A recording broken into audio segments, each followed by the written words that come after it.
Dan parahnya lagi, dan gak habis saya pikir, ada sebagian orang lagi menyalahkan sistem algoritma Gojek. Padahal gak pernah introspeksi diri pola cara ngebitnya tiap hari kayak mana, yang membuat akun Gojeknya hancur. Atau menganggap karena adanya mitra baru. Lucu kan? Padahal macam gak pernah sebelumnya yang ngomong kayak gitu jadi mitra driver baru. Beranggapan dan selalu menyalahkan sistem Gojek yang lagi kacau, sistem gila, sistem baluap, hantu blau, apalagi macam lah semua cuy. Di saat akunnya lagi down, lagi anyep. Oke, kita langsung cek pendapatannya. Di hari Senin saya dapat 33 order 427.000. Di hari Selasa saya dapat 34 order 495.000. Di hari Rabu saya dapat 35 order 418. Di hari Kamis saya dapat 37 order 463.000. Di hari Jumat saya dapat 35 order 383.000. Di hari Sabtu saya dapat 435 dengan 29 order selesai.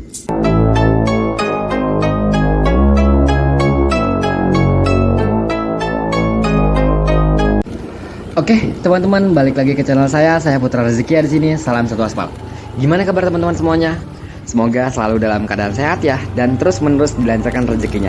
Di kesempatan kali ini, saya sedikit memberikan tips lagi buat teman-teman. Tapi ini tips yang gak penting buat orang yang merasa ini tips gak berguna.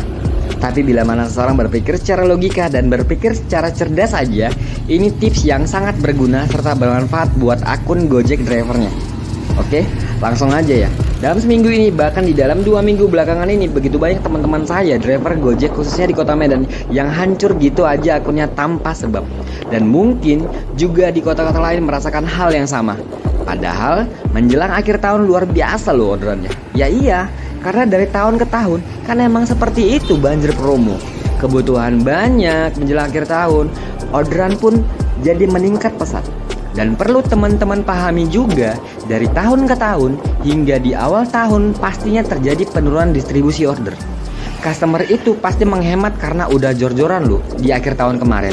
Disinilah persaingan kita sebagai driver ojol yang lama plus mitra baru buat ambil orderan yang gak sebegitu banyaknya seperti di akhir tahun kemarin. Dan parahnya lagi, dan gak habis saya pikir, ada sebagian orang lagi menyalahkan sistem algoritma Gojek. Padahal gak pernah introspeksi diri pola cara ngebitnya tiap hari kayak mana, yang membuat akun Gojeknya hancur. Atau menganggap karena adanya mitra baru. Lucu kan? Padahal macam gak pernah sebelumnya yang ngomong kayak gitu jadi mitra driver baru.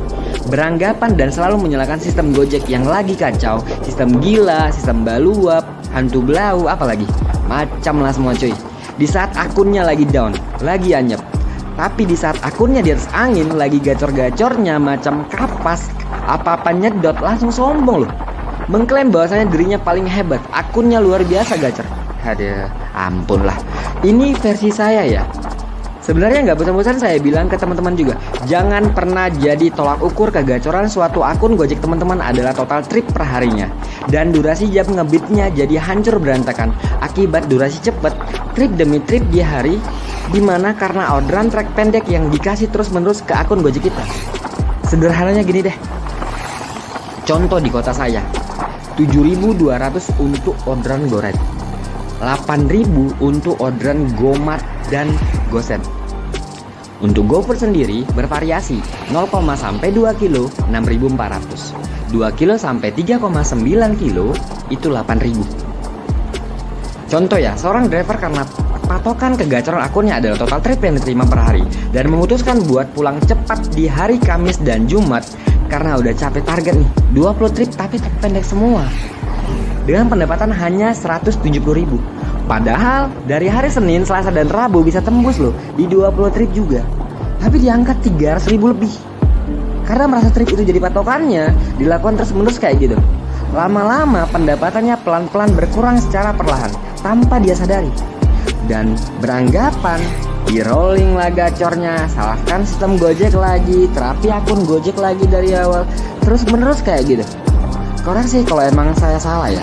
Total pendapatan yang diterima teman-teman dalam tempo 1 bulan tersebutlah yang akan diakumulasikan atau disinkron ke bulan berikutnya di akun Gojek teman-teman. Itulah kenapa lambat laun pelan-pelan akun Gojek seseorang tersebut hancur seketika kalau dia menganggap total trip jadi patokannya dan membuat durasi jam on-nya kayak kacau.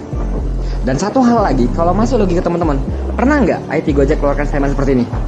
jaga selalu pendapatan kalian wih, karena itu yang disinkron ke bulan berikutnya. Enggak pernah. Dan itulah kenapa Gojek mengharuskan adanya performa sekian persen supaya tidak ada order yang terabaikan. Dan Gojek juga memberikan skema bonus waktu dulu seketika seorang driver bisa mempertahankan perform sebagus mungkin.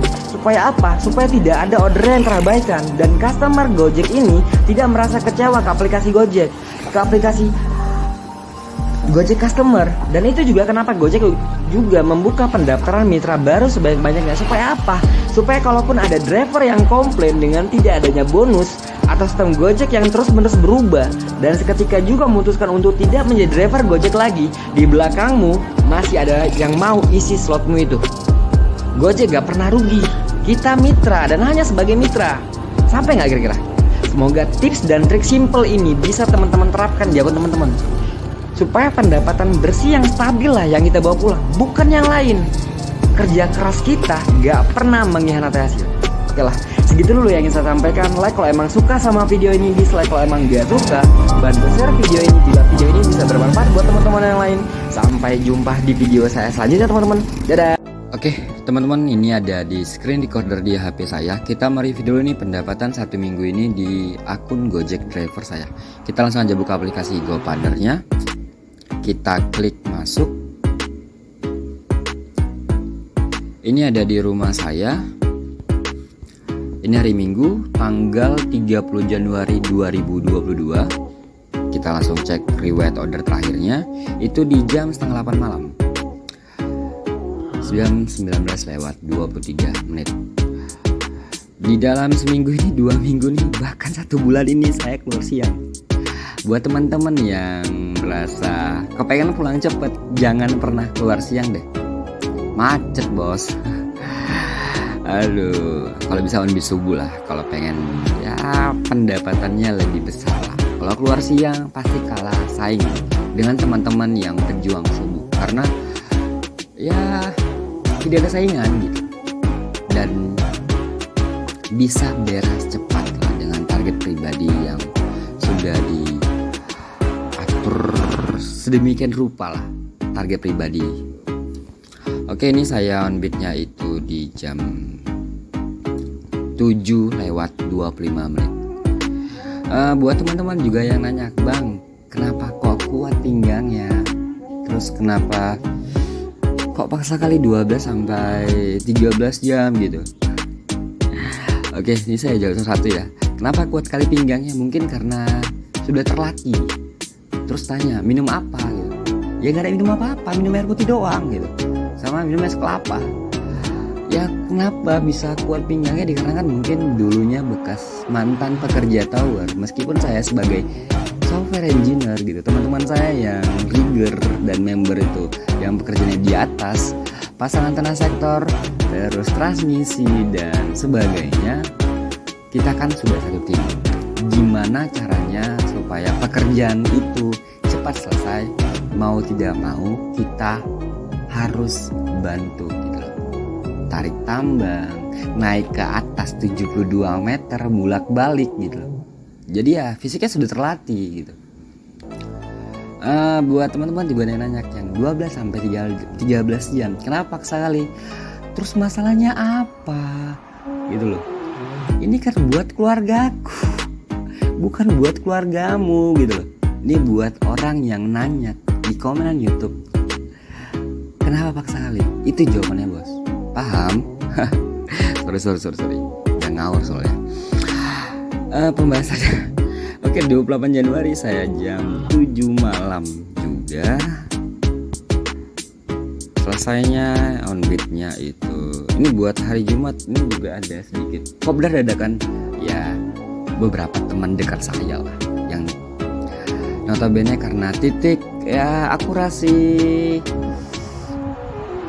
deket-deketan gitu, makanya on beat dadakan buat ngebahas sebenarnya gak penting, makanya ya gak tembus lah di angka 400 lebih ya, mendekati 500, tapi gak apa-apa, sudah rezekinya tetap harus disyukurin.